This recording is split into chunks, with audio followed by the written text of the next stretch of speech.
Hi guys! Welcome to my vlog. So ayan guys, so ngayon ay na-prank po ako ng kaibigan ko.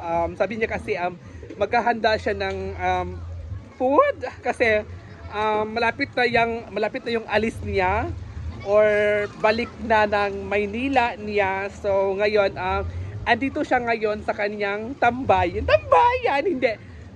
Hindi pala tambayan. Bahay to ng kanilang pamilya, pero itong bahay na ito ay binenta po ng kanyang pamilya din at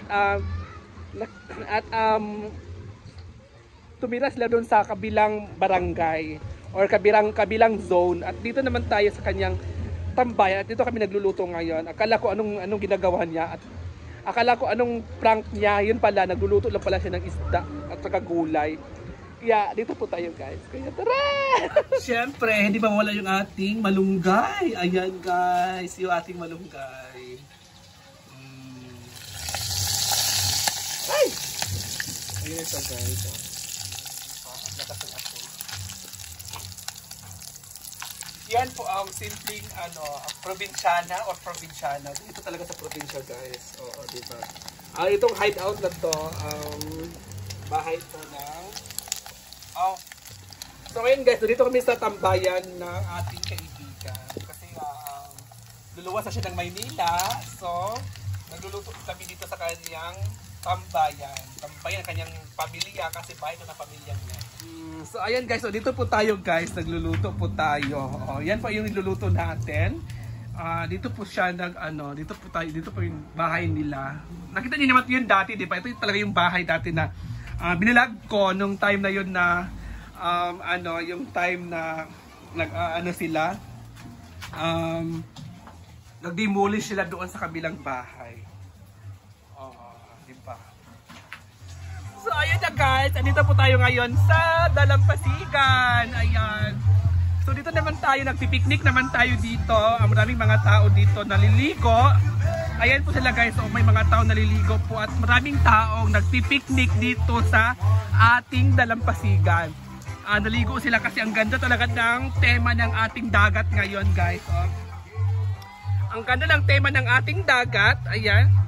So marami talaga naliligo ngayon kasi the day is Saturday. So marami talagang gustong maligo sa tuwing Sabado at Linggo sa dagat. Lalong-lalo na yung ating Dalampasigan. So dito naman tayo guys, ito yung ating picnic for today. Ayan, kalimbugas lang po yung ating pero social tayo kasi naka-rice cooker po yung ating kalimbugas. At yung ating gulay, ayan guys. At may sili na may suka pang sausaw ng ating pritong isda. Ayan.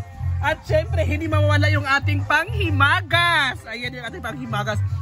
Social na social kasi kahit yan lang yung ating picnic for today at may panghimagas naman tayo dito sa ating pagkainan, sa ating mesa pagkatapos ating kumain. Diba? At dito naman tayo guys, dito talaga yung ating area. Ayan, dito talaga yung ating area. Libre po tayo dito sa ating area. Tapos dito po yung nila dito, semianto. Diba? 500 lang po yung natin dito. 500 lang po yung ating area dito. 500 pesos per one table po siya. Diba? Sa kabila naman ay talaga sila dyan. Diba? Madami talaga taon. May nag-iyaw-iyaw pa sa doon guys. Diba? Nag-iyaw-iyaw pa sila doon. Diba? May music pa. Kaya bye kain! Hi! Kain! So, kakain na po tayo guys. Yung ato natin ay ating kanin ay mais.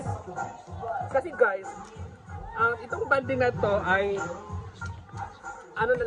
ilang days na lang yung ating banding kasi alis na siya yung si Gab. Ayun, nagpapakita sa video kasi naiya siya.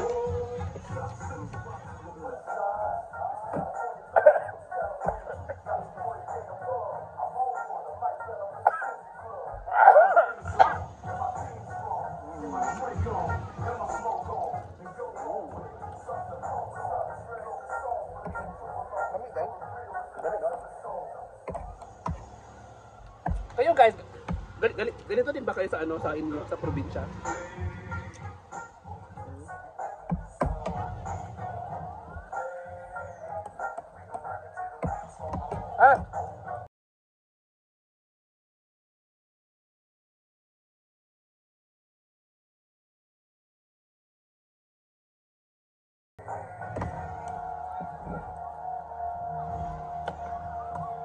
po tayo.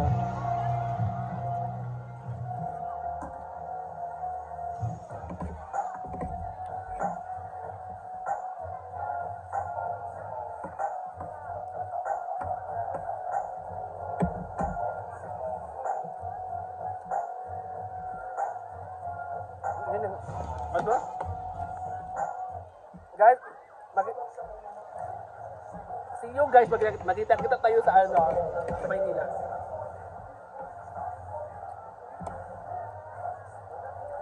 At kailangan natin mag-try sa ating negosyo, di ba? Pag mag-boom siya, mas maganda. Pag hindi naman siya mag-boom, maganda din naman kasi at least na-try po natin.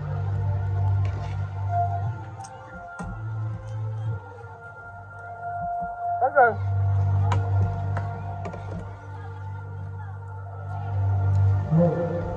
Kasi nga, noon pa lang talaga, pangarap ko na talagang mag-business talaga. Kasi, pagdating naman sa negosyo, paano kumita, alam ko kasi mahilig ako sa business dati. Noong elementary pa ako, nagbibenta na ako ng mga kamuting kahoy, puto, saging, bananakyo, lahat po, tawag doon, budbod, syakoy, binangkal, madami po akong binebenta dati na mga kakanin, mga pagkain, lahat. Na-try ko na po yan at paano gawin, paano magluto, alam ko yun. Kasi, dati pa lang nung, when I was when I was young, hindi. Nung kabataan, hindi. Nung pa ako, elementarya pa ako talaga, nagbebenta talaga ako ng mga kakanin, ng mga merienda, pagkain. At nilalaok ko yan doon sa sa mga iba't ibang barangay dati. Nilalak ko. Kaya, try po natin mag-negosyo.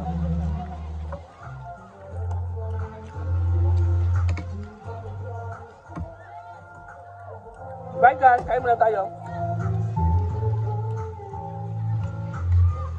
Bagus, bagus.